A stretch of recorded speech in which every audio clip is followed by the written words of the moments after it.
Ladies and gentlemen, coming to you live from the Lucky Dog studio in a hidden location somewhere in the upper Midwest of the United States of America, it's a brother making his own way but with all the wrong opinions. Welcome to the Morning Night Live with your host, the one and only P-Dog Knight. Happy Tuesday, everybody! And good damn morning, everybody. Welcome to the Morning Night Live. There's my face. I'm your host, Marty, also known as P-Dog Knight on the internet. I did a little Bidening there. Kind of lost the train of thought. Actually, no, that was a McConnell. I did a little McConnelling. I just went,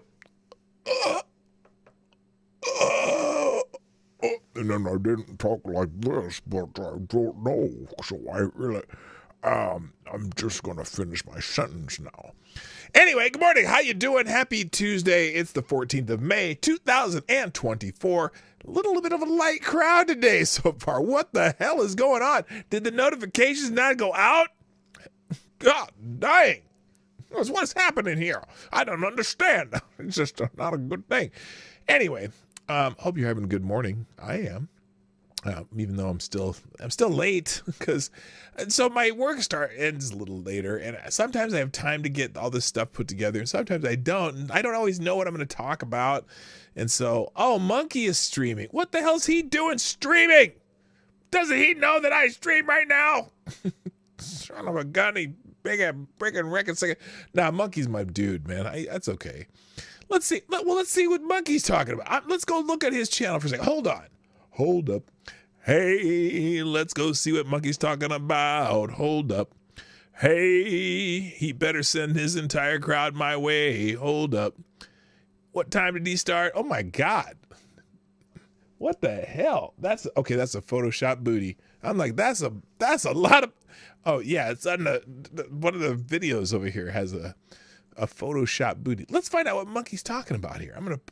Let's put him, what I do? Monkey in the morning. Okay, there we go. I'm gonna mute him. Him and Jack are there. They've been on for 89 minutes.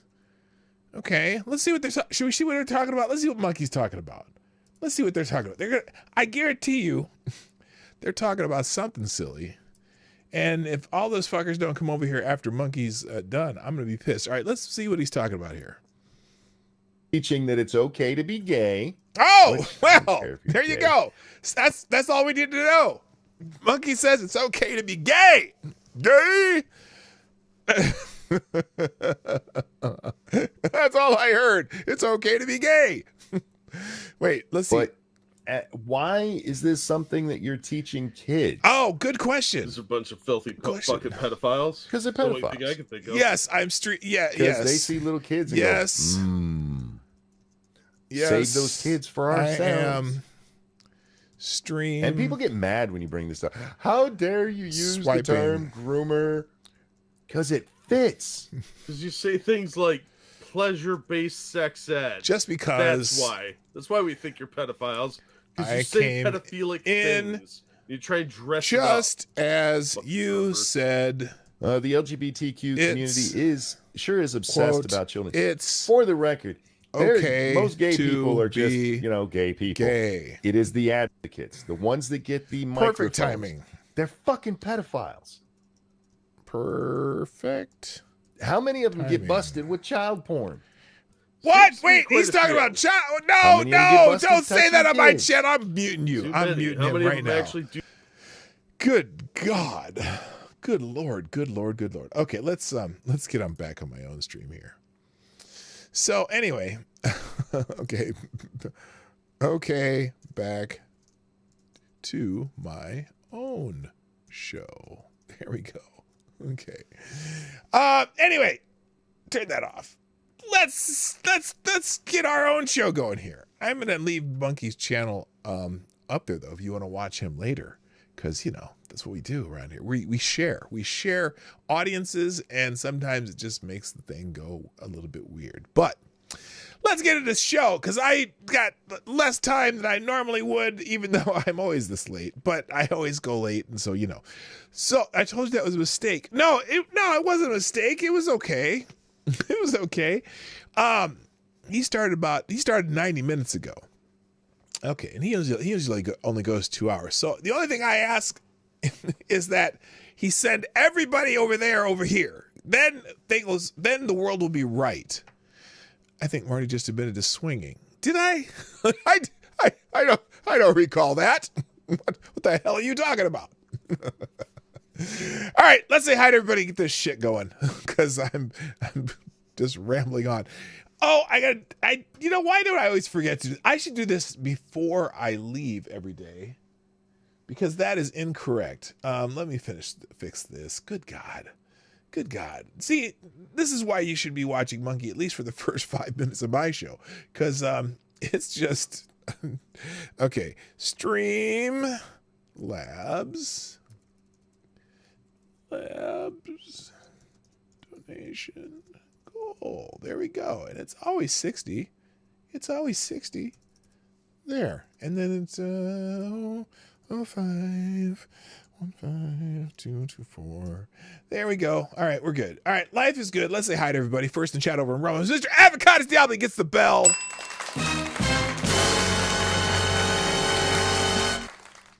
And also good morning to Mike Savage, Blarg. On YouTube, though.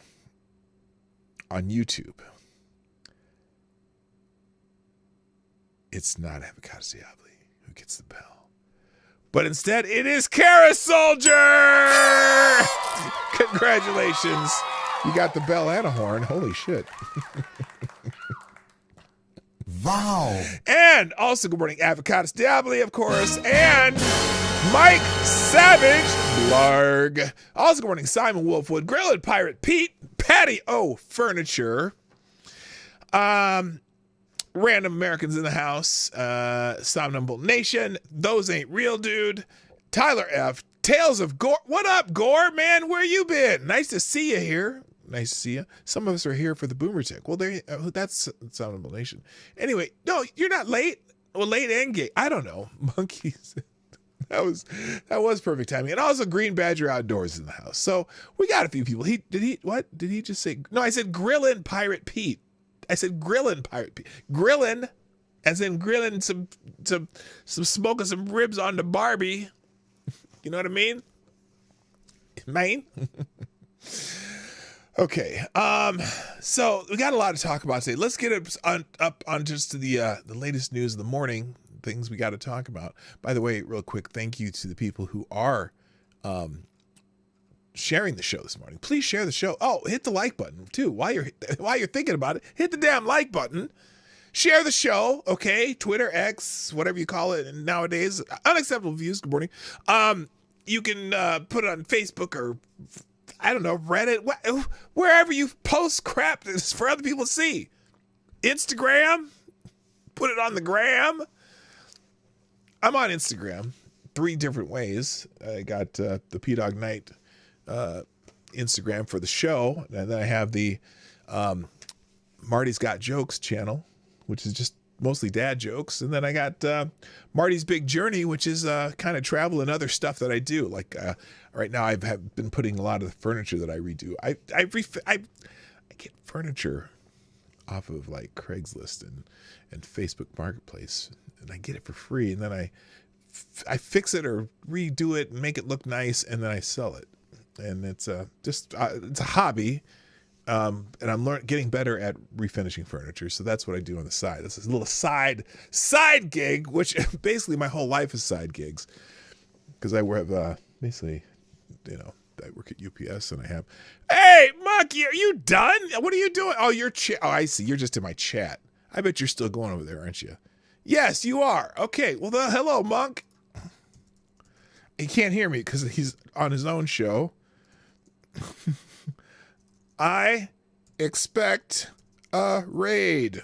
Yes, there we go. There we go. All right. Here, I'll put over here. Hello, Monk. I expect a raid. There we go. All right, let's get, what was I doing? I was saying hi to peoples. Hello, peoples. Okay, where was I? Oh, what news? Notifications. Thank you. Thank you for the people who have already shared the show, though. That would include Somnambul Nation, who is very, very diligent about doing that. Also, thank you, Grillin, Pirate Pete. Thank you for sharing the show a couple different ways. Rumble, like Rumble, the channel Rumble? No, this is some Rumble, fake Rumble, but it has 57 followers, and they retweeted my show. I appreciate it. And someone named Michelle liked it. Also, thank you. Let's see. Well, they retweeted me. Okay, they retweeted my post. So there you go. Share the show. Real Wade Nation is in the house. Bookworm Addict's in the house. Welcome. All right, so let's talk about some things happening in the world. And there's a whole bunch of stuff. Now this first, and I don't have a birthday today. Oh, shoot. I didn't have what's the birthday of the day? Let's just do this. We'll do a search of happy birthday, and we'll get the celebrity birthday. I'm not even putting a day up unless one of you put one up.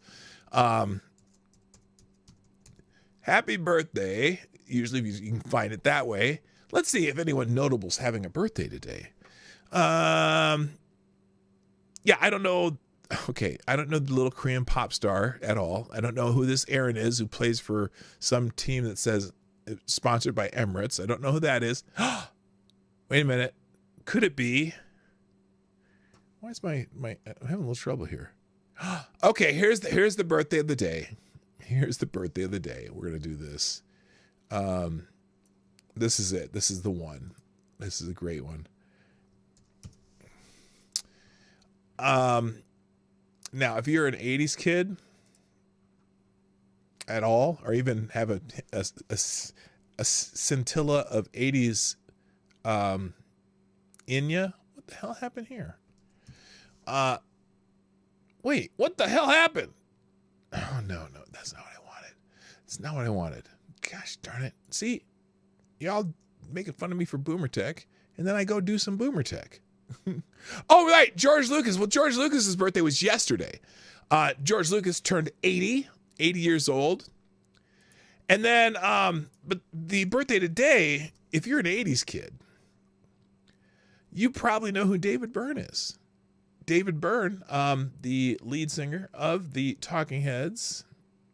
Now, even if you weren't necessarily into the MTG generation stuff, you would have to know the phrase "same as ever was." I tripped over my tongue. Same as it ever was. Same as it ever was. Same as it ever was. All right, you know that. You know that song. Let the days go by and the water hold me and the blue again and the water. Or Psycho Killer, sure. Name some Talking Heads songs besides Psycho Killer and I don't even know the name of that song. What is Once in a Lifetime? Once in a lifetime, water flowing under. Also, his bass player had a side band that had a really cool song that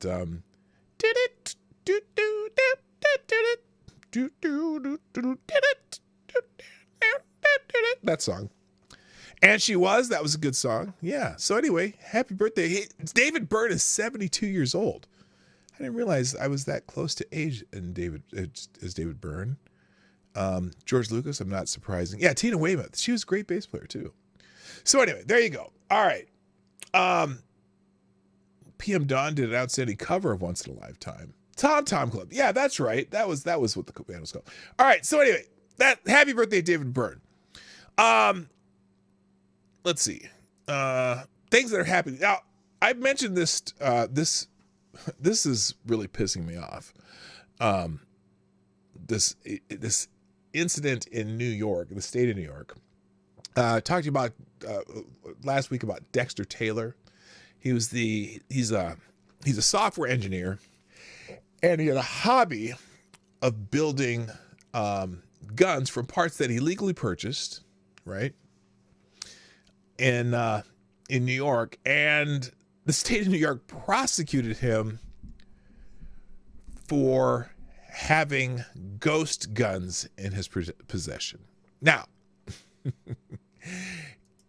and so the hashtag I stand with Dexter Taylor is trending a little bit, but not enough. I think more people need to know about the story. So Dexter Taylor, a Brooklyn resident, has been sentenced to 10 years in prison for assembling firearms in his home, a hobby he started during the pandemic. This case has sparked widespread outrage on social media, with many users expressing support for Taylor and criticizing the legal system for what they perceive as an excessive punishment for a nonviolent victimless act. Now, he didn't sell the weapons. He didn't give them to anybody. He just bought parts online that you can buy pretty much legally in any state. And when he went to now there's two trending topics on here, because this is the one that really pisses me off. One of the reasons he even went to trial here, or what happened in the trial, was the judge in the trial said the Second Amendment does not apply in my court. Now, I was like, what? What are you talking about? So here it is. Dexter, he was sentenced to 10 years in state prison among firearms legally purchased in his home. During the trial, the judge reportedly told Taylor's defense not to bring up the Second Amendment, stating it doesn't exist in her courtroom. So that decision is what is sparking most of the outrage. Jeff Charles, who writes for Red State and a couple other places, has been all over this story. If you're not following Jeff Charles, he goes by just Jeff Charles Jr. is his X account. Update: the court has sentenced Dexter Taylor to 10 years in prison for building his own firearms. And then if you want to I'll put a link to the story here, the Red State story. Convicted over gunsmithing hobby after judge says Second Amendment doesn't apply in the courtroom. The Brooklyn man has been convicted of 13 weapons charges after having been arrested and charged in 2022 for building his own firearms. Dexter Taylor's ordeal could become a landmark Second Amendment case in light of the Bruin ruling handed down in the same year. The jury found Taylor guilty of second-degree criminal possession of a loaded weapon. Now, mind you, these weapons were in his home. They did not leave his home. 4 counts of third-degree criminal possession of a weapon. 5 counts of criminal possession of a firearm. A second-degree criminal possession of 5 or more firearms. Unlawful possession of pistol ammunition in the United States of America. Violation of a certificate of registration, prohibition of unfinished frames or receivers, which is another one that's not illegal. 2 lesser charges, including third-degree criminal possession of 3 or more firearms and third-degree possession of a weapon, were not voted on. Taylor, 50-year-old New York native and a software engineer, discovered the world of gunsmithing years ago. He decided to take it up as a hobby and possibly turn it into a business later. However, when a joint ATF NYPD task force discovered he was legally buying parts from various companies. Now remember, legally buying parts from various companies. They opened up an investigation that led to a SWAT raid and arrest. Now this is a man, this is a man who's never had any problem with the Johnny Law. Never been arrested, nothing. He's currently being jailed on Rikers Island as he awaits sentencing. Taylor's conviction highlights he's been sentenced 10 years in prison. The conviction highlights the ongoing battle for gun rights. During the interview with Vino Varghese, Taylor's defense lawyer, he detailed how Taylor's trial proceeded and highlighted a distinct bias in favor of the prosecution.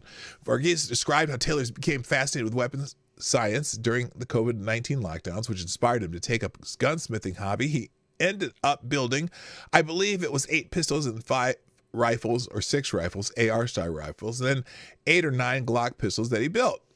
In an interview prior to his conviction, Taylor told Red State, quote, "I found out that you can legally buy a receiver and you can machine that receiver to completion. And you buy your parts and you put them together and you've got a pistol or a rifle. Once I saw that, I was hooked. I was like, this is the coolest thing ever. This is the most cool thing you could possibly do in your machine shop." From the beginning of Taylor's trial, it was evident that the court would be biased against the defendant, according to Verghese, who explained that 2 judges presided over his case before the current official, Judge Abina Darke, took over. The judge disrupted Verghese's opening statement multiple times as he tried to set the stage for Taylor's defense. Even further, she admonished the defense to refrain from mentioning the Second Amendment during the trial. She told us, quote, "Do not bring the Second Amendment into this courtroom. It doesn't exist here. So you can't argue the Second Amendment.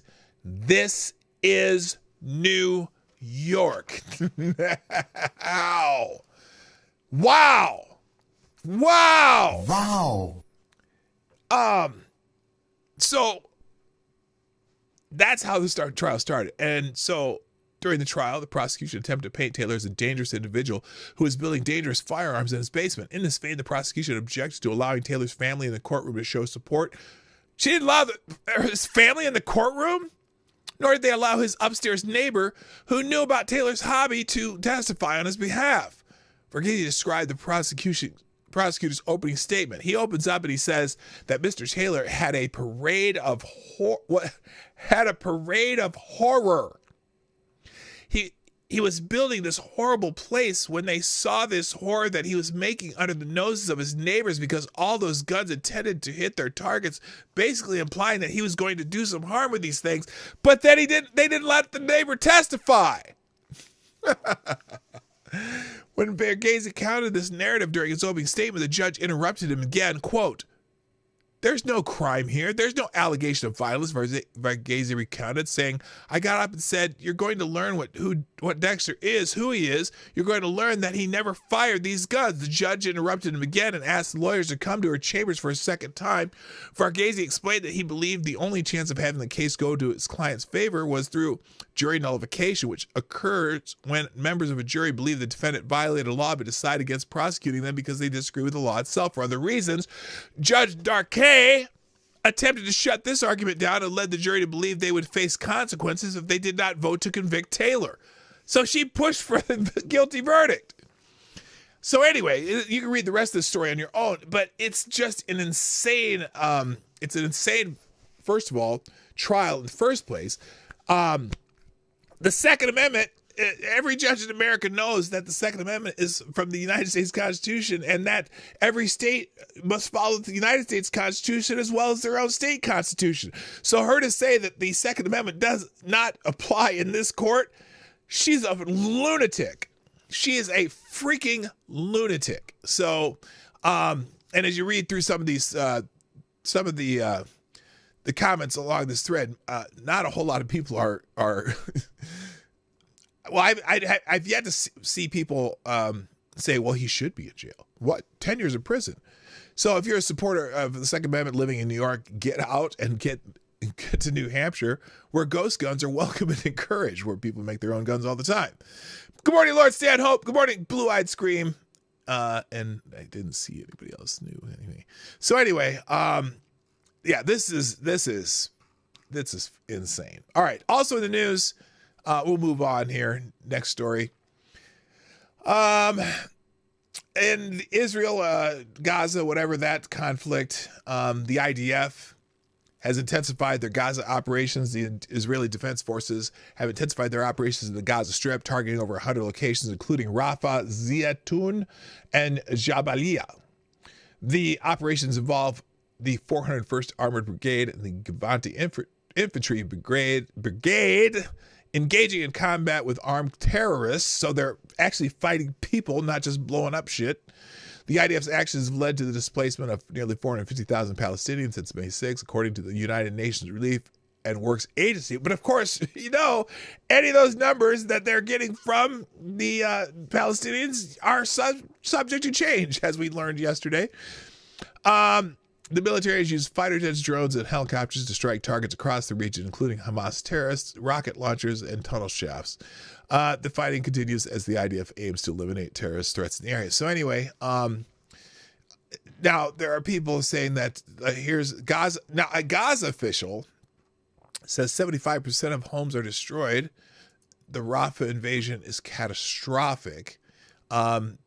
look, you're going to have, again, the war includes a lot of propaganda, so you don't know. I never know who to believe. But Mario Narfal, government media office in Gaza, Salama Maruf, IDF has destroyed more than 75% of citizens' homes in the Strip. The movement of IDF vehicles in the center of Rafah last night means that we're facing a disaster. Israeli aggression has put 33 of the Strip's hospitals completely out of service. After about 8 months of aggression, some areas have reached a stage of famine.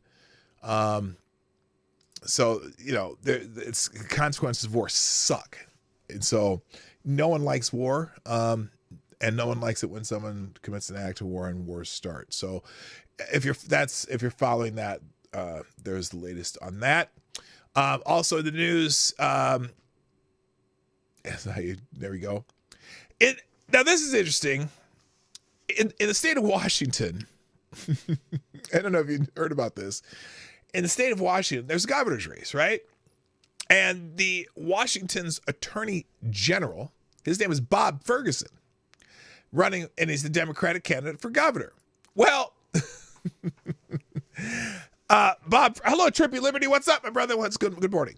Bob Ferguson, the Democratic candidate for governor, faced a unique challenge when two other individuals with the same name filed to run against him. So there were 3 Bob Fergusons running for governor in the state of Washington.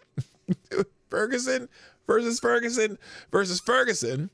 Now the situation escalated. Now, get this though. Get this. The situation escalated when Attorney General Bob Ferguson threatened the other 2 candidates, Bob Ferguson and Bob Ferguson, with felony charges for running under the same name, leading to their withdrawal from the race. They withdrew.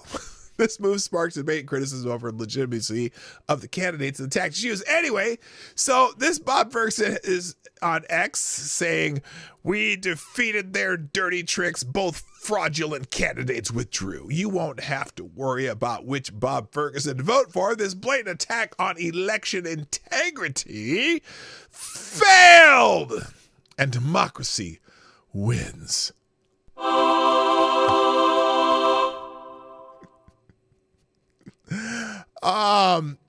And meanwhile, what does he say? Meanwhile, they showed us their true values and contempt for voters.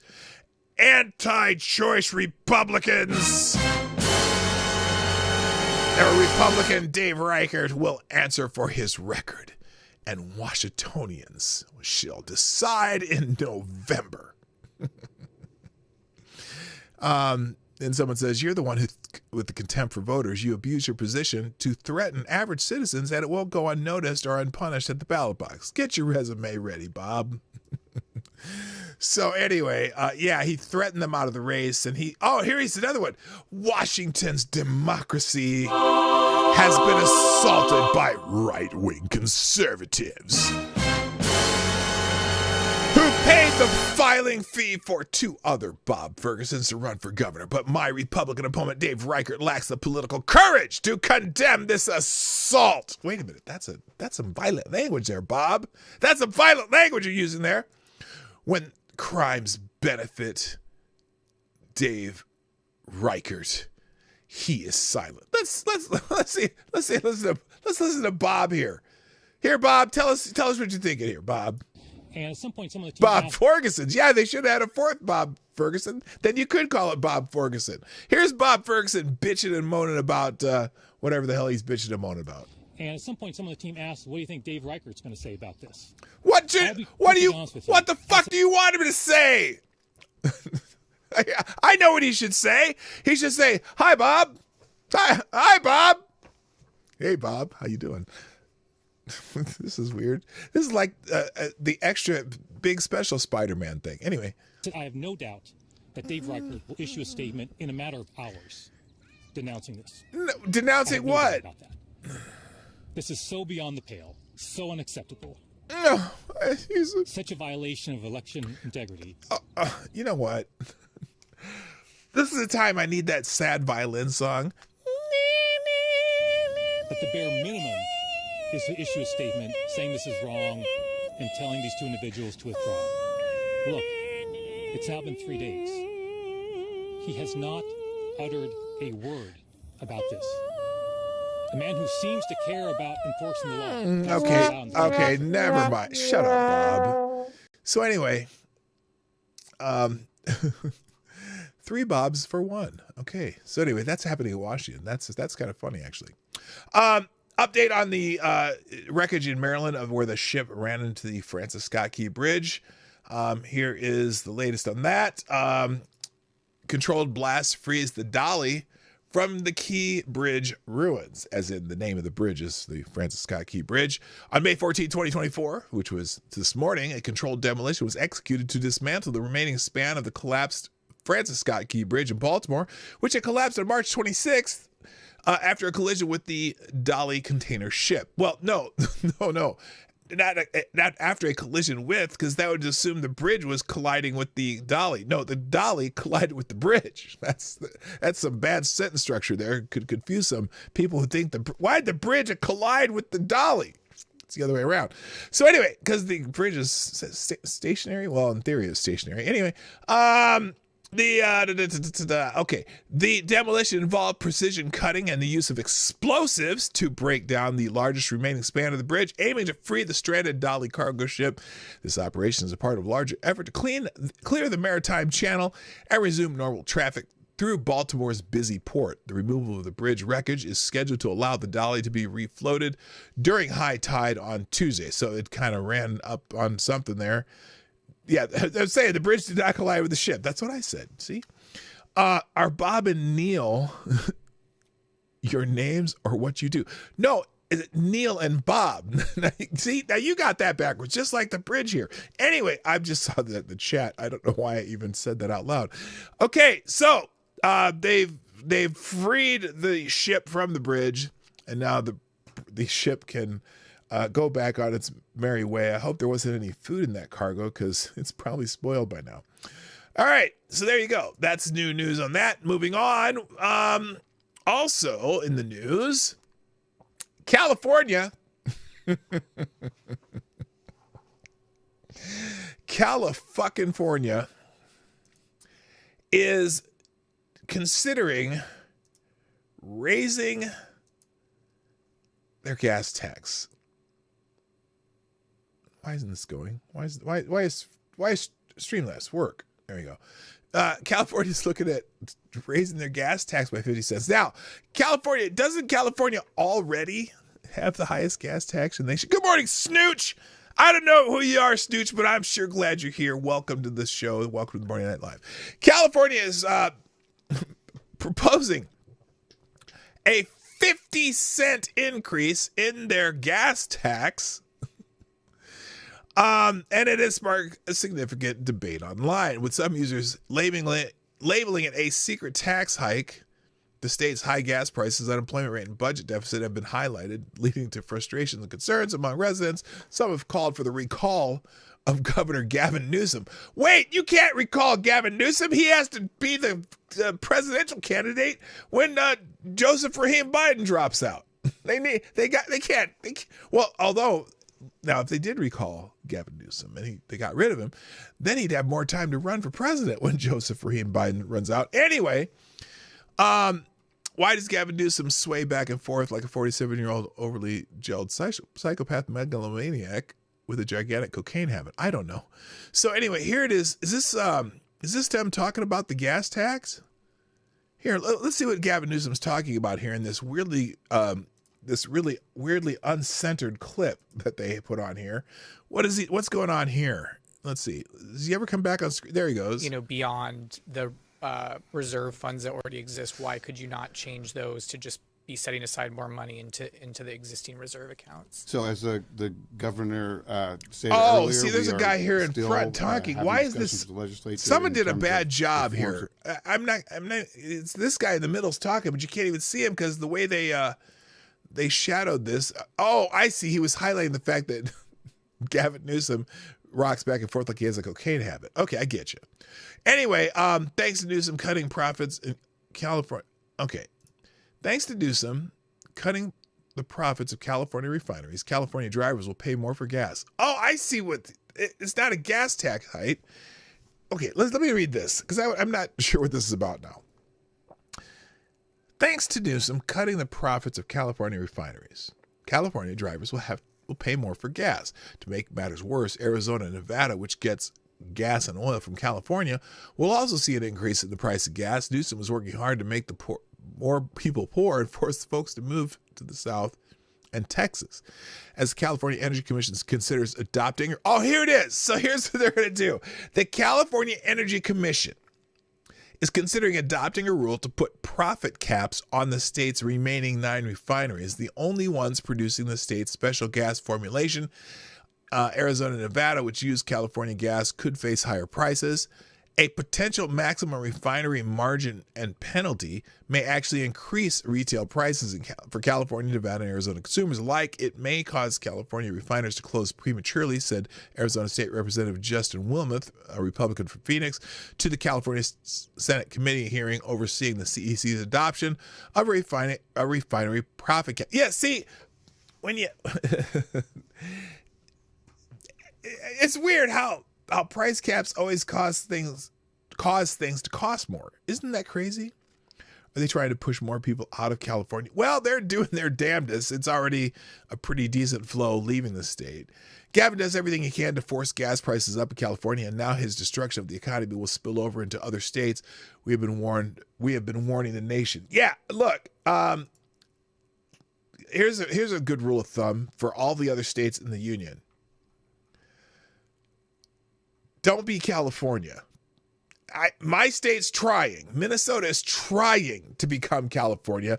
Hopefully we'll correct that coming in November. But oh boy, they are passing a lot of stuff and all the shit that they can get away with right now because the Democrats have all three, basically all three. Well, they have all three branches of government, but they have the House, the Senate, and the governorship, and it's amazing some of the shit they come up with and the fact that they pass it so easy without any restraint. It's embarrassing to be in Minnesota right now because we are trying to be California. All right. Also the news. Let's see. What's this one? Oh, that was the shot. Okay. That, gas price is probably going to go up in California because of that stupid shit. Because if the Democrats want it in California, they get it. They pass anything. Hello, Annalyn. How you doing? So here's the chaser, though. EV surge, as in the sale of EV vehicles, is stalled amid charging costs. Remember how it's going to be so great. You can get electric vehicles. You can charge them, and it's cheaper to get electricity than get gas. Whatever. It's going to save us money. Everything's going to work better, except for the fact that it takes forever to charge large vehicles that need electricity. The Association of Fleet Professionals warns that high highway charging costs are deterring some fleets from adopting electric vehicles, despite a survey showing that over half, this is in Great Britain, that over half of British van drivers believe electric vans are more cost effective than petrol or diesel vans. This is over in across the pond. There is a call for increased on-street charging and expansion of public EV charging infrastructure with suggestions to utilize supermarket, shopping center, and workplace charging facilities. The discussion also highlights the importance of home charging to make electric vehicle ownership easier. So here's the problem, though. See, when you're let's say you're in Great Britain, where people only have to drive, look, let me just, okay, I'll give you an example before I even finish that sentence. In the United States. Okay, United States. Oh, by the way, transitioning fleet trucks to electric raises costs by up to 114%,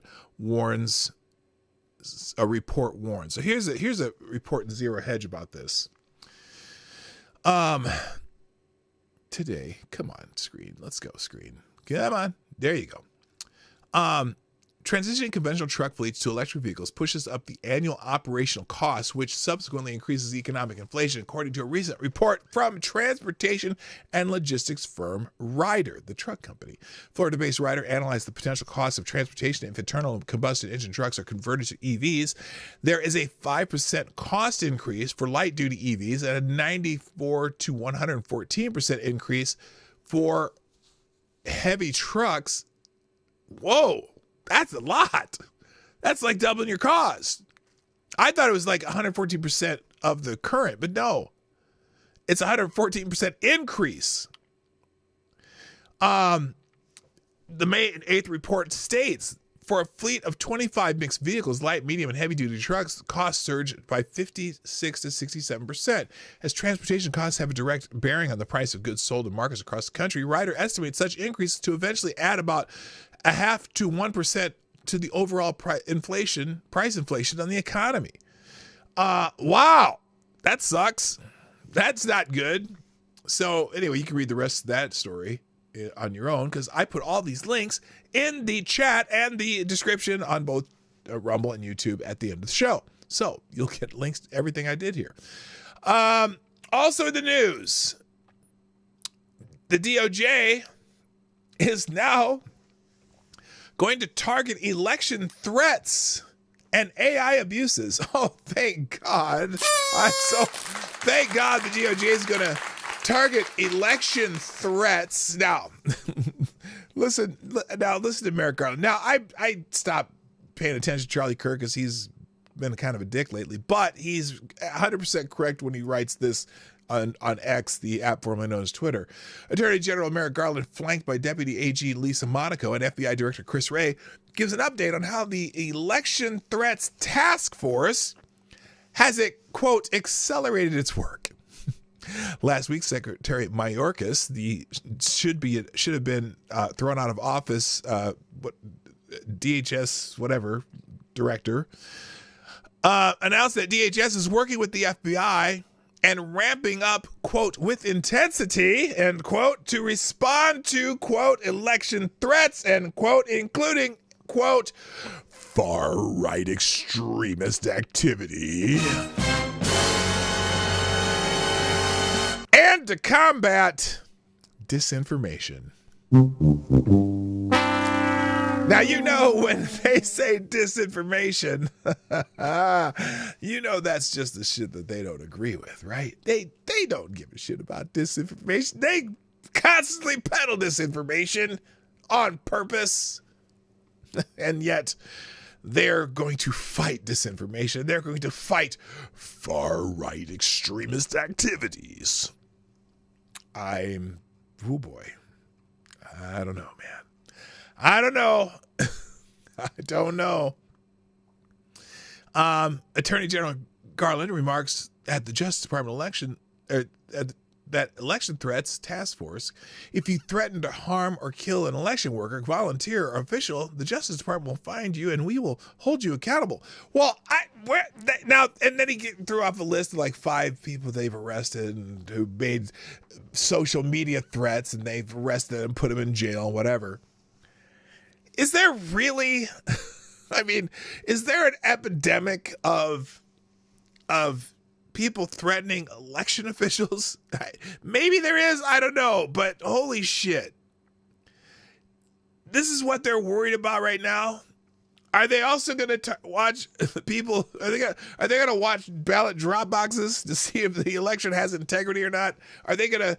Well, I can't talk about that because you can't talk about that. Well, you can now. YouTube lets you talk about it again because it's election year and Democrats are wanting to say that the Republicans are going to try to steal the election.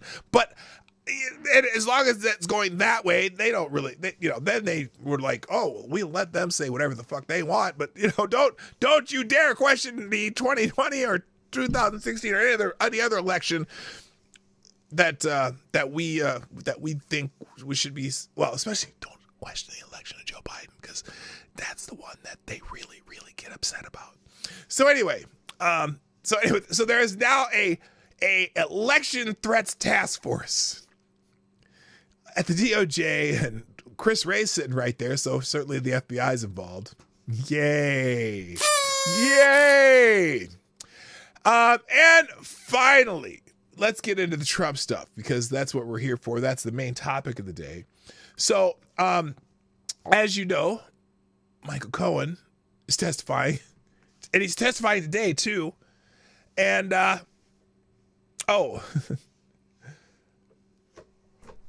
guess I put the wrong picture on there. Sorry, that's not Michael Cohen. Okay, do me a favor. If don't type it in or don't write it in, just if you get the reference, because I don't know how old everybody is.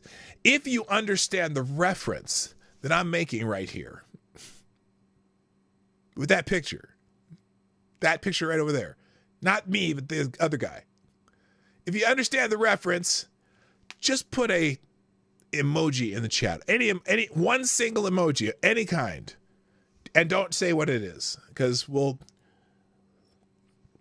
I don't know if I'm gonna have to educate too many people. One single emoji in the chat, okay? That's all I'm asking for. All right. So anyway, is he still going over there? Oh, they're done. Why did I get a raid? Come on, man. That's very disappointing. Very disappointing.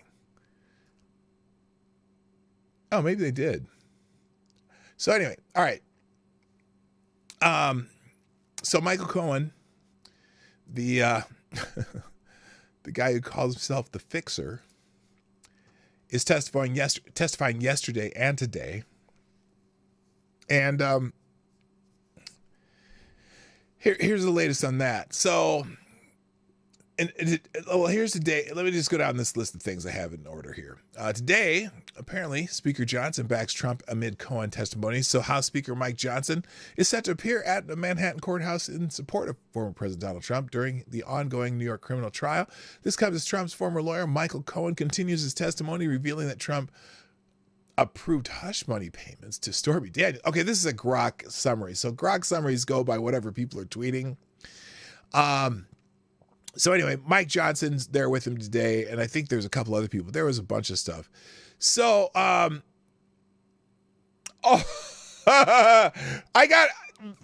reactions are amazing. The differences in reactions between people who either support Trump or people who loathe Trump, how they are seeing these testimonies. And it's kind of funny. Hello, Big Dave. How you doing? Wait, what? And he can figure out how to rate LOL. Okay, so here's the people who came to support Donald Trump today. Donald Trump is joined in court by Vivek Ramaswamy, Speaker Mike Johnson, Doug Burgum. Now it's interesting. Doug Burgum is spending a lot of time in New York lately. Now Doug Burgum lives in North Dakota. He's the governor of North Dakota. And he's been at the trial the last 3 days in a row, which makes me think maybe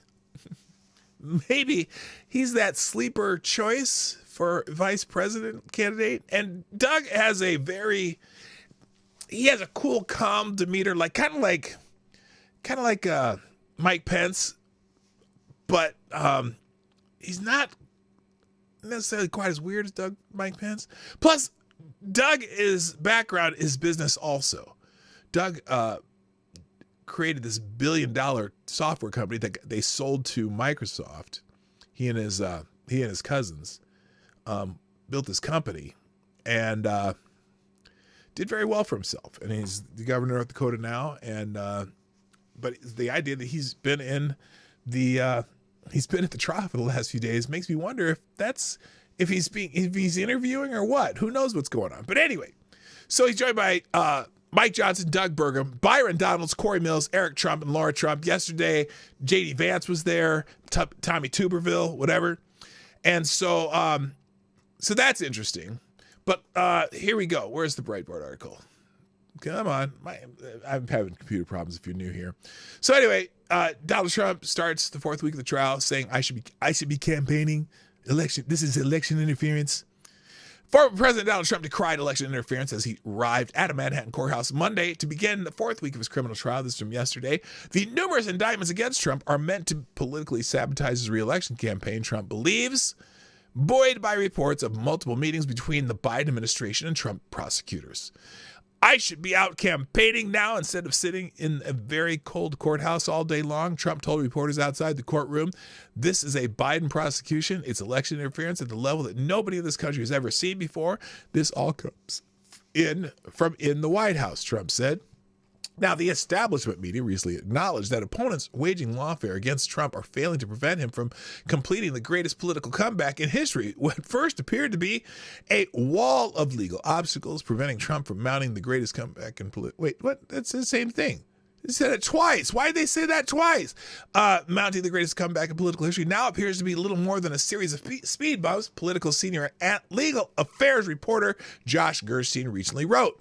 Polling appears to support Gerstein's acknowledgement. Trump leads in 5 of the 6 swing states over President Joe Biden, and in 4 of the 5 states, Trump's lead is outside the margin of error, a New York Times, Siena, Philadelphia Inquirer polling found Monday. So they just showed these states, whatever. It shows him leading everywhere by a lot. It shows us leading everywhere by a lot, Trump told reporters, leading in Wisconsin, Pennsylvania, Arizona, Michigan, Georgia, and Nevada. In Nevada, we're actually leading by 12 points, which is generally a Democrat state. It's a very beautiful state, a large state, a very clean, happy state. Trump's comment on election interference came as Michael Cohen took the stand in the Trump trial. A long-anticipated testimony from Trump's former lawyer and personal fixer. That's a Okay, hold up. Stop! The Associated Press calls him the personal fixer. No. That's Michael Cohen's self-professed title. He calls himself the fixer. Donald Trump never called him a fixer. Come on now. Hello, Jimmy Das Hotep. I see you there. And Selecta Boy. Yeah, boy. Okay, now, Trump is accused of falsifying internal business records to cover up hush money payments that Cohen made as part of efforts to buy and bury stories that might hurt the former president's 2016 campaign. Wow, I've never heard of anyone covering up or buy and bury stories in the media for a candidate. Laptop. Oh, I've never heard of what did they say here? Falsifying internal business records to cover up some kind of election interference shit. Hillary Clinton, Perkins Coy. Anyway, so we know what's the trial now, but the big thing is Michael Cohen, the lying guy, is testifying right now, and he testified yesterday. So he's obviously trending on X. Let's see. And this is wild too. Now, before I get into some of the testimony and some of the articles on that, we learned this morning. Dan Goldman, he's a congressman from New York, right? Congressman from New York, Dan Goldman, apparently has been meeting with Michael Cohen a number of times to prepare him for court. Why? Why? Here's Dan Goldman. Here he is. And I have deposed Michael Cohen. I have met with him a number of times to prepare him. And I have deposed. Why, Dan? What do you have to do with this trial? What do you know about this trial that has anything to do with it? Isn't it weird? Now, here's some things. I'll go through a few of the tweets that people have written. So here's Travis and Flynn, who's been doing a lot of the covering the trial. Just in, while Michael Cohen was on the stand complaining of how he felt insulted by his bonus from Trump at Christmas, Trump looked up and laughed as he nodded. Cohen says he was angrier than he remembers ever being, and even went and complained to Weisselberg. That's the one of the controllers, I guess. Clearly, this man has a vengeance. So why is he allowed to remain a witness? I'm glad Trump laughed at him. Yeah, his testimony was interesting. We'll get to it in a minute, though.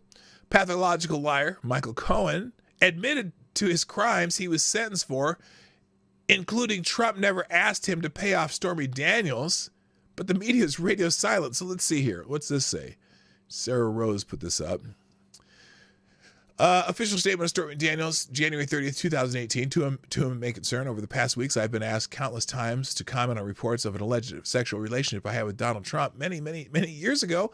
The fact of the matter is that each party to this alleged affair denied its existence in 2006, 2011, 2016, 2017, and now again in 2018. I am not denying this affair because I was paid hush money, quote unquote, as has been reported in overseas owned tabloids. I am denying this affair because it never fucking happened. She didn't put the word fucking in there, but she put the fucking into the scene. I will have no further comment on this matter. Please feel free to check me out on Instagram at the Stormy Daniels. I'm gonna pass, Miss Horsey Woman. And then this here from Willa and Emery, who is, I don't know if that's a law firm or what, but Mr. Jordan, I am writing on behalf of my client, Michael D. Cohen, in response to your letter dated January 30th, 2018. Specifically, this letter responds to the complaint numbered MUR 7313, which was filed with the Federal Election Commission by Common Cause and Paul S. Ryan. Quote, in a private conversation in 2016 before the U.S. presidential election, Mr. Cohen used his own personal funds to facilitate a payment of $130,000 to Miss Stephanie Clifford. That's Stormy Daniels. Neither the Trump organization nor the Trump campaign was party to the transaction with Miss Clifford. That's Stormy Daniels. Neither reimbursed Mr. Cohen for the payment directly or indirectly. Now, wait a minute. Then why did that was after the check? Look, so he did all but one check came after Trump was already president. So it's hard to call it election interference. Each check being election interference.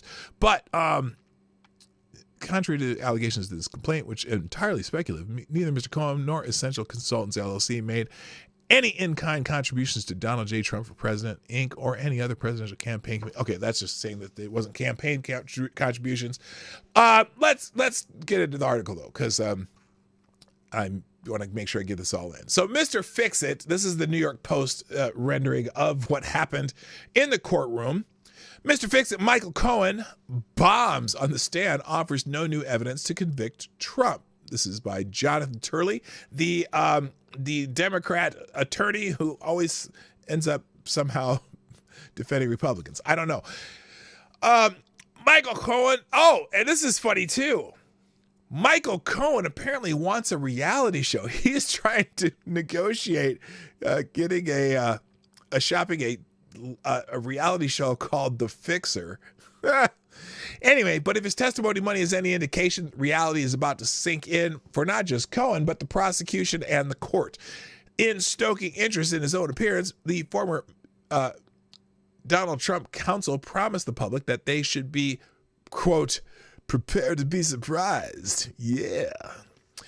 Thus far, however, Cohen has offered nothing new and, more importantly, nothing to make the case for Manhattan District Attorney Alvin Bragg.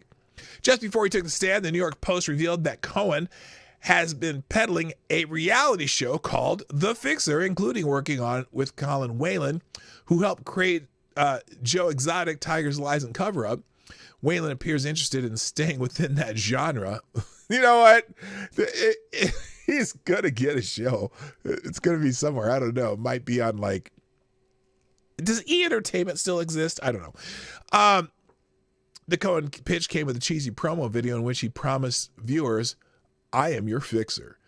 His first post-Trump client, Bragg, may have to disagree. Cohen had only one advantage for Bragg, his notoriously flexible morals and ethics, which allow him to say most anything to support his sponsors. With the prosecution's case almost over, Bragg needed Cohen to clearly state that Trump intentionally committed fraud to conceal some still poorly defined crime. Yeah, they haven't really defined the crime yet in this case. That's the weirdest thing. What crimes are they trying to get with him on? They haven't defined it yet. Now, the problem is that Cohen only confirmed that Trump knew he was going to pay for the non-disclosure agreement, the NDA, and that it would be buried before the election. None of that is unlawful.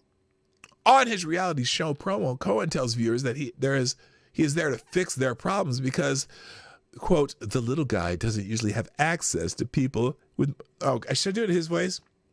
The little guy doesn't actually have access to people in my particular set of skills. Those skills seem to have escaped all of the witnesses who were compelled to work with him.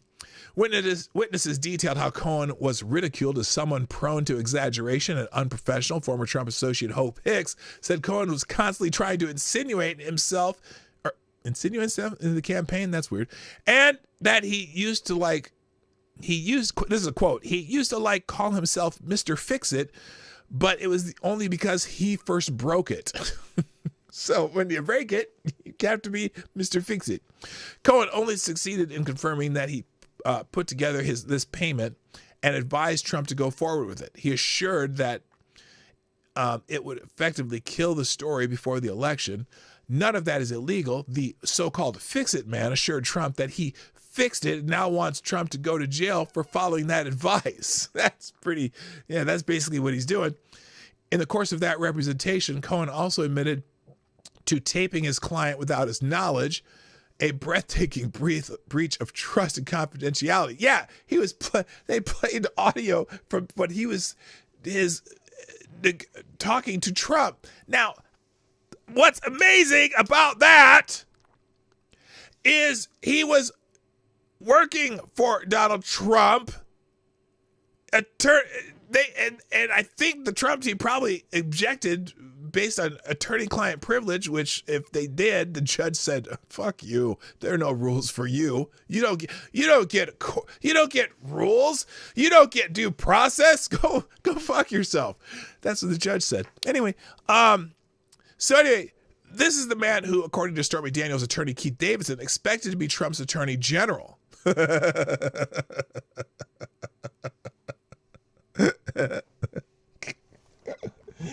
That's a funny sentence. That's like one of these. Now, Davidson, that's Stormy Daniels' lawyer, said Cohen was depressed and despondent and, quote, I thought he was going to kill himself, end quote, when he realized that he would not be made a cabinet member. Cohen contradicted Davidson and insisted that he only wanted to be Trump's personal lawyer. Oh, that's a lie. There's multiple places where he said thought he was going to be part of the cabinet. He also admitted that he was unaware that the publisher of the National Enquirer, David Pecker,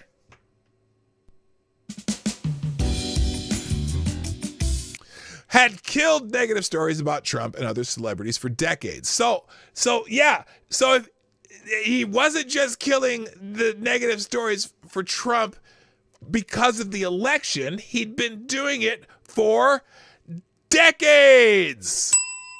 That's not good for the prosecution. Cohen has yet to fix the problem for Bragg. More importantly, he has added to the problem for Judge Juan Merchan.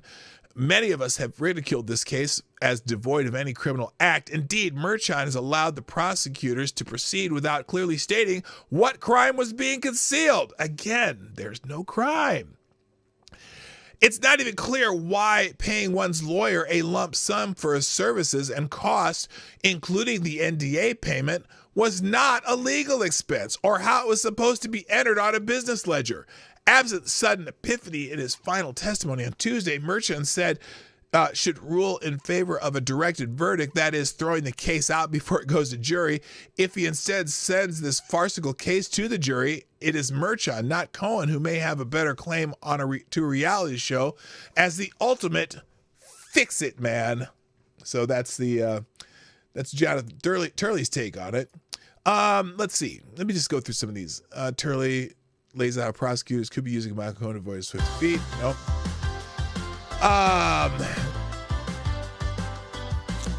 I wanted to go through some of the testimony.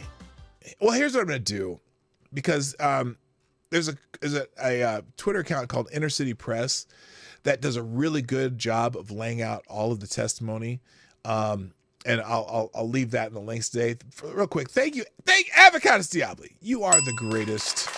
And you dropped a small bullet in the tip jar, which makes you are the new Streamlabs Superstar sponsor of the day. I don't know why that Gunfox thing is up there. Why is that up there? Is that showing up on your screen? I don't think it is. I hope not. That's dumb. What do you see at the top of your screen? Okay. Why does it say what is that? And why is that on my, that's not supposed to be up there. What the hell? Well, we're gonna have to fix that later. Anyway, because I don't know what that 47, there's no donation of 47.87. That doesn't make any sense. All right. Anyway, Avocado Stiabi says, when exactly does Cohen start demonstrating this fixing, quote unquote? So far, all he seems to have done is make things worse than they were to begin with. If this is fixing, I would hate to see him screw something up. Well, I think that's maybe why he didn't get a cabinet position. Got to tell you. All right. So back to in the links today. The testimonies here. A couple key things that. Oh wait, where is it? Here it is, right here. Inner City Press. This is the Twitter account that basically does a transcript of the court proceedings, not verbatim necessarily, but gets all the key points. Some things that Michael Cohen screwed up for Alvin Bragg, in my opinion. One, he was asked about how, asking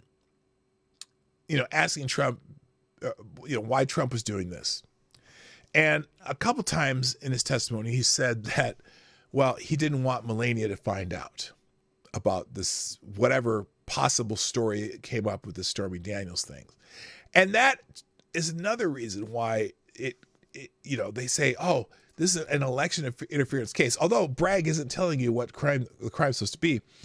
But by having Michael Cohen, the star witness, say, well, he was very afraid that Melania would find out, wouldn't that be a different motive to have the non-disclosure agreement than election interference? Like he was worried about his marriage and also the reputation of, whatever in this country, or company. And then, well, here, let me go back to the other articles too, because I got to get to these real quick. Now, the other thing Turley wrote, though, or has been saying, go back to Turley here. He says that the prosecutors might be using Michael Cohen to avoid a swift defeat. Now, what does he mean by that? Let's go this way. George Washington University Law Professor Jonathan Turley said Monday, prosecutors from Manhattan District Attorney Alvin Bragg's office could be using former attorney Michael Cohen to avoid a directed verdict in the case against former President Donald Trump. Cohen, a former fixer for the... Again, he's not... Why do they keep calling him a fixer? He's a self-appointed fixer. For former President Donald Trump, who had previously pled guilty to charges of lying to Congress and was accused of perjury, took the stand Monday to testify in the case centered around that $130,000 payment to porn star Stormy Daniels, Stephanie Clifford. Now, prior to Cohen's testimony, New York Judge Juan Merchan denied a request from prosecutors to introduce a severance agreement of former Trump Organization Allen Weisselberg into evidence before Cohen. Now, that's interesting. That's might have been the first time that they've actually denied the prosecutors anything in this case. Hello, amazing disgrace. It was really interesting before his testimony to watch this effort to get in the agreement of the accountant. That was such an obvious and dishonest move by the prosecutors, Turley said, referring to Weisselberg's severance agreement. You have to wonder whether the judge is having second thoughts about his failure to stop this case or at least force the prosecution to be clear about it. There is nothing stopping the prosecutor from calling that accountant. So the introduction of that agreement was clearly intended to suggest to the jury that they have some smoking gun evidence, but because of this agreement, they can't present it. That's entirely untrue. So Merchan was right to say, I'm not going to let you do that. It goes to show how this is a Potemkin village of a case. They're proving stuff not in evidence while leaving suggestions of stuff that is in evidence with the jury. So the thing to keep in mind is when the prosecution wraps up its case, the defense will stand up and make a standard motion for a directed verdict to say there is insufficient evidence to support a crime in this case.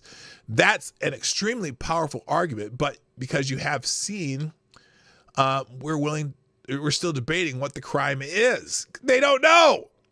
Even on this network, aka Fox News, you have people disagreeing as to what the theory of the case is, and the prosecution is about to wrap up. They don't know. Bragg secured the indictment of 34 felony counts of falsifying business records in March 2023. He alleged that the payment to Daniels was done to conceal or commit another crime, which was not specified in the indictment. Now, what the prosecution is worried about is that even Judge Merchan may just say, you know what? I gave you a shot and you didn't sink it, and I'm going to direct this verdict.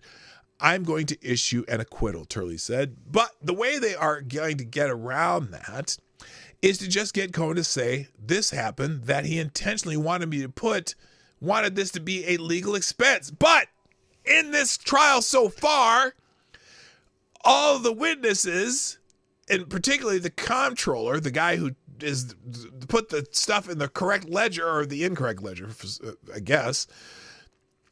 He said Trump didn't tell him to do that. Michael Cohen sent him invoices for legal services, and he put it in the ledger as legal services, and it was reimbursement and legal services. So what's the crime there? Oh, well, it's in the business record. Well, does the business pay for potential damage to the company through certain nasty possibility of diddling a porn hoe? I don't know. Anyway. The way they're going to get around that is just get Cohen to say this happened, that he intentionally wanted this to be legal expense. He intentionally was committing fraud. He was trying to conceal campaign violations, but he hasn't said that yet. Cohen hasn't said it. Even though very few people on earth would believe Michael Cohen, the prosecutor would argue that to the judge, that's a credibility question, judge, and you need to let this go to the jury. Whether you believe him or not, that is a fact question for the jury. That is their entire strategy. And so, as unbelievable as Cohen may be, I don't think the prosecutors think he will be believable. They just want him to check a box. So they're using him to avoid a directed verdict, according to Jonathan Turley. So that's interesting. Let's see. Now, just a couple of tidbits here before we go. Now, you probably already have heard this, but Judge Merchan's daughter. Now, in fact, usually when there should be separation at least by 3 or 4 degrees. If you have a family member who works in something that's anti the person you have on trial, or you have a person, if you've given money to the person on trial's opponent, you should probably have recused yourself. Well, here's another little connection that the Merchan family has with the DNC. Judge Merchan's daughter worked with anti-Trump, Democrat-aligned lawfare group. Authentic Campaigns, a Democrat-aligned digital media and fundraising firm, where Judge Merchan's daughter, Lauren, serves as a partner, counts the Brennan Center for Justice among its clients. The Brennan Center is a group tied to the efforts to remove the former President Donald Trump from the 2024 election ballot in Colorado. The Democrat-aligned lawfare group connection with Lauren Merchan presumably bolsters Trump's attorney's accusation that the hush-money judge, through his family, is conflicted and should recuse himself from the ongoing trial. So not only did she work for Pencil Neck. Who's the Pencil Neck guy? God damn it. Adam Schiff. Not only did she work for the Democratic National Committee, but also she has connections to the Brennan Center, who tried to remove Trump from the Colorado ballot. Wow. And you're the judge's daughter. And boy, Judge, don't listen to dear old dad or your dear old daughter, whatever, dear young daughter. Yeah, so Brennan Center's one of their clients. It's fucking amazing. It's amazing. And he hasn't recused himself. Now, also, this is on The View. Apparently, they're concerned. Well, at least someone's concerned here.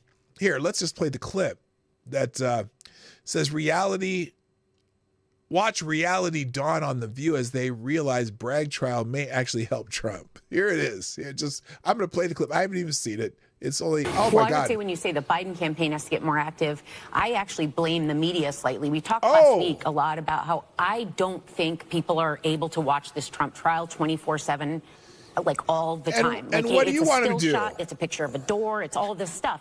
Now, we're talking about we're in a campaign. We should be hearing more. We always say, why don't we hear from the Biden administration? I don't on the Biden administration's door. The media needs to cover things. Why? Wait a minute. Now, I'm not sure who this one is. I don't know her name. This is a state trial in New York, right? And she wants the Biden administration to talk about this more? No. See, that would be disaster because that would prove the Biden administration's driving this bus. No, but she's stupid because she's on The View. For example, abortion is a winning issue for Democrats, women's reproductive health. Vice President Harris did an event last week. I couldn't find any coverage on it, and that's a Democrat's winning stance. I also think that there was an asylum. It's because there's a trial going on. Y'all got the trial going on, and nobody's listening to your dumbasses. Plus, Gaza. Regulation decided on with the border. Everyone has agreed the border's a problem. Didn't see any coverage on that because we're busy watching the Donald Trump door not opening. And don't forget Nikki Haley. Her win. Didn't she win? Didn't she? Win what? Like 150,000. Yeah. But she didn't win. What are you talking about, Whoopi? These people are... They are so dreadfully uninformed. They only know what they read in the Los Angeles Times, if they read the Los Angeles Times. They only know what they see on MSNBC. I bet all 5 of them watch MSNBC. And that's all they know. And what they see on social media, which they followed their own echo chamber. They never look at the other side. I constantly watch the other side just to see what they're doing. Unbelievable. And also, you've got, last week, our incumbent president stepped in to do a speech on anti-Semitism. They cut to the speech, came back and talked about Donald Trump. So what's happening here is Donald Trump is Donald Trumping us. It's deja vu from 2016. And the coverage, the irony is the people covering that this is what you wanted. Getting one up. You wanted these trials during an election year. You were frothing at the mouth, hoping that he would end up in the Supermax. On Donald Trump while they're handing him a lot of votes because of the coverage. It's ridiculous. Yeah, I've been saying, I agree with you. I've been saying from the beginning, I actually think this trial is somewhat helping Donald Trump because it's keeping him off the trail and because we are not focusing on the stupid stuff he says on a daily basis. Who, Joe or Joe? Who's she talking about, Joe, or is she talking about Donald Trump? Hello, Jerm. What's up? What up, and that is helping him. On Biden, look, at first Biden's a gap machine. We don't like our choices. What else? What third candidate? Well, no third candidate, no knight in shining armor appeared. Now I'm hearing people say, is there a way that in the convention they can change the candidate? That's not going to happen. I'm going to say it till I'm... Oh, don't believe that there, Anna. I still don't think Joe Biden's going to be there by the time the convention starts. Or no, by election day. They're going to do something. They're going to get rid of Joe Biden somehow, which they're all kicking themselves in the ass that they didn't allow for these primaries to happen. That's what they're kicking themselves for. They're stuck with Joseph Rahim Biden. And even if Trump were gone, that don't help Joe Biden, okay? Joe Biden can't beat any Republican candidate right now, and they're stuck with him. They should be They should have left Trump alone if they really, really, really wanted to have a chance at beating him, and let him go out on the campaign trail and not do this lawfare bullshit. If they think that's would have helped, I don't think it would have necessarily, but you know what I mean? That's what they're thinking. Oh my gosh, now he's taking up all of the air in the room with these trials. These are the trials you wanted, assholes. Blue in the face, I'm going to say it till the day of election. This is a binary choice. This is a binary choice America has between good and evil. Okay, between good and whoa, wait. She said it's between good and evil? Between decency and havoc. Decency? Have you seen some of the freaks he's got working in the White House? Did I say that out loud? I probably shouldn't have said that. And chaos.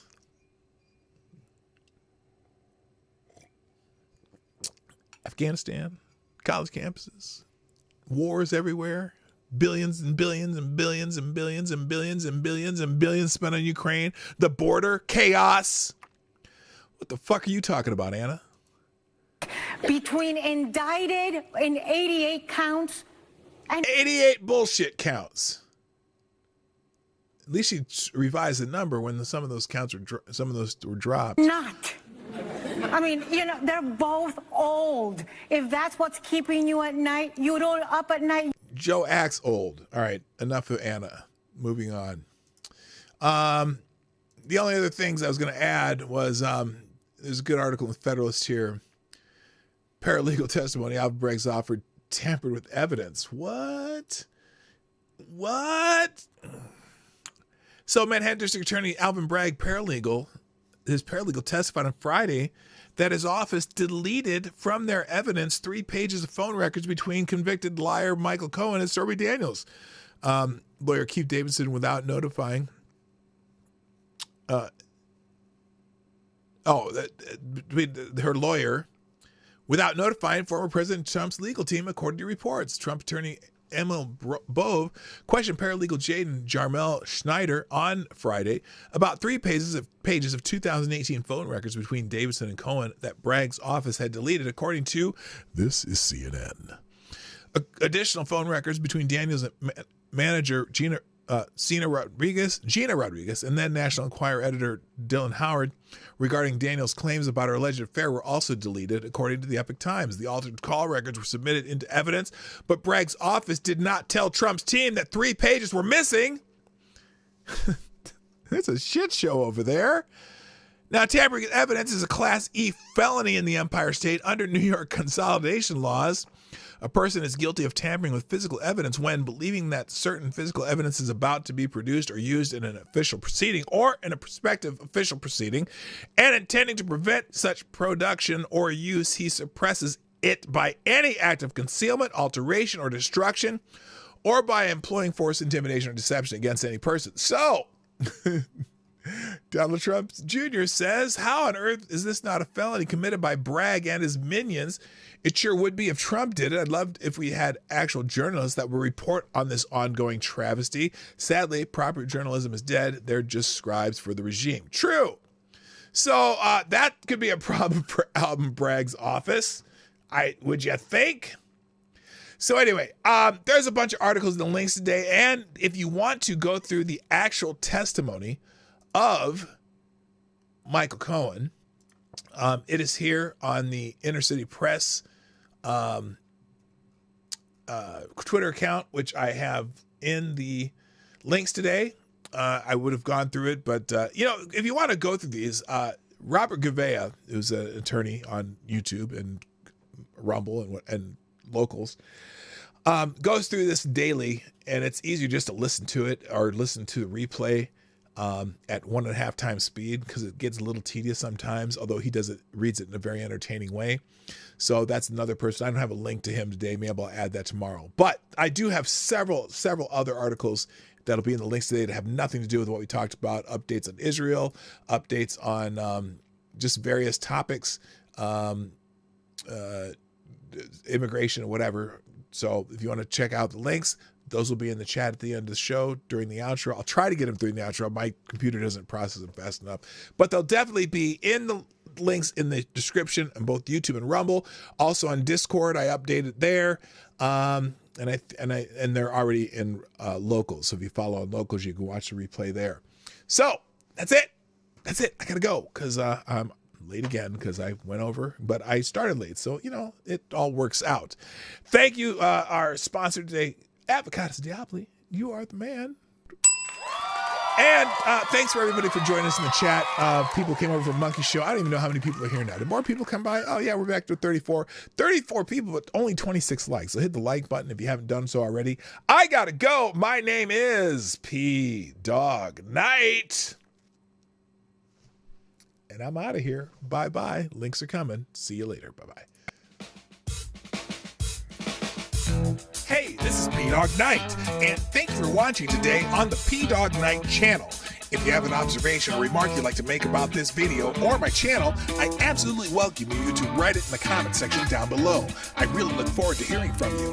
And before you go, if you like what you saw but you're not already subscribed, please make sure you hit the subscribe button and definitely click that bell that pops up afterwards so you'll be notified when I post new videos or when we go live. I broadcast my live show, The Morning Night Live, Monday through Friday at 10 o'clock Eastern, 9 o'clock Central.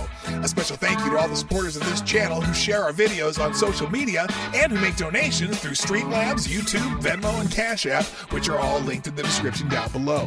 Thanks again, and until next time, I'm P Dog Night, and I'm out of here.